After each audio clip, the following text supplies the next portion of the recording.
Question 2. How does your media product represent particular social groups?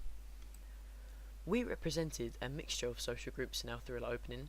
However, for the majority of it, we represented teenagers or youths, and we represented our deranged antagonist in several ways. We then compared and analysed how we represented these social groups against other representations in professional media products such as Skins and The Ring. We conveyed teenagers through the use of costume and reflected each individual's traits and personalities through the difference in costume.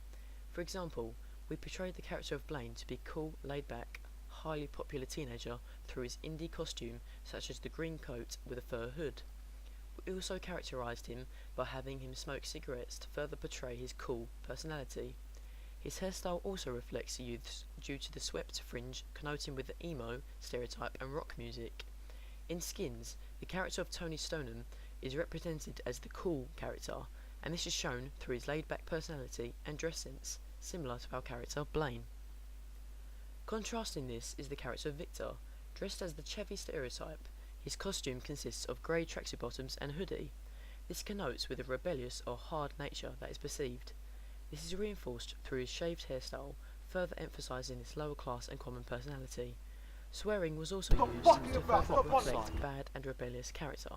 However, these false traits are lost when he is pursued by the antagonist and then becomes scared, changing his physicality greatly and losing the macho bravado aura.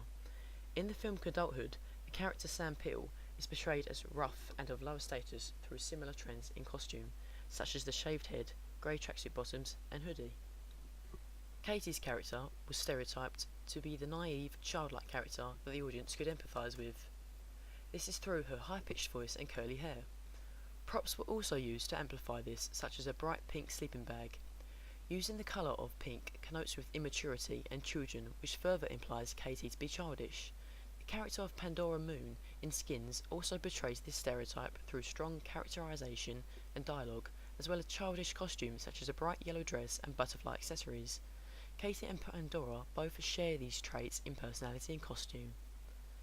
Juxtaposing this is the character of Jade, who is categorised to be the vain character that is often misunderstood by others. This is suggested through her costumes such as the elegant green jacket and a long wavy blonde hair.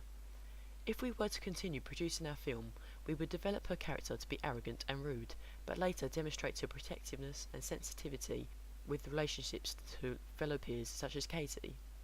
This is subtly implied due to Jade's coming to Katie's defence in our thriller opening. Similarly to Jade, the character of Minnie McGuinness in Skins is also vain and materialistic, shown through her personality and costumes such as the long, wavy blonde hair.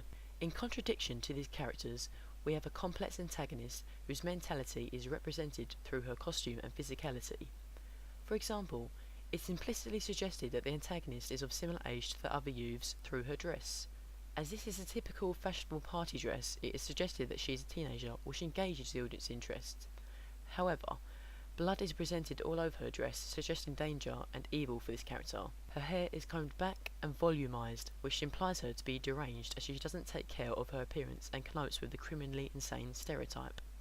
Cuts, marks and bruises cover her skin, suggesting that she is dangerous and has been physically hurt, which reflects the girl who is mentioned in Blaine's story, therefore forming a connection between the two. The lack of shoes and just bare feet enhances the idea that this character is the antagonist and mentally unstable, as walking barefoot in a forest is very unusual and not part of everyday life.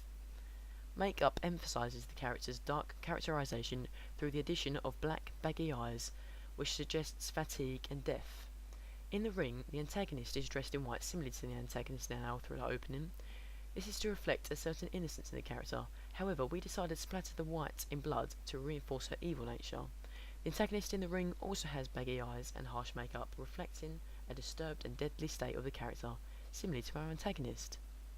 So, to summarise, we have presented several social groups of teenagers and our antagonists successfully with makeup, costume and characterisation, showing similar tendencies to social groups used in film and television.